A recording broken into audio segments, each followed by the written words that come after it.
Какво правите с храната с изтича срок на годност? Гледаме детко, нали? Завъртахме нещата така, че не остава да не изтича. Какво правите с храната, чийто срок на годност вече е изтекал?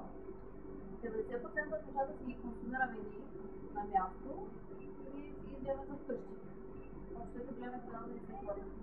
Не всичко обаче може да бъде консумирано. Някакви нещата се спъдат. Има ли доставчици, които взимат продукти с изтича срок на годност? Има такива. Дарявали ли сте храна? Да. На кого? Обикновено на разни пожари или деца на крайно нуждаещи се, такива сладки, бабки, примерно изтекли, не е проблем да си изръчите.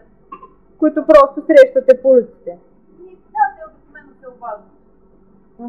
Или ги оставям отвън на прозореца на магазина и те просто ги вземат там. Да, ясно. Запознати ли сте с закон за даряването на храна? Не, чувала съм, но не съм си.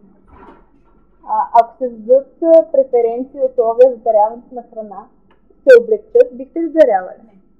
Не. Категорично не. България се злоупотребява всяка една добра кауза.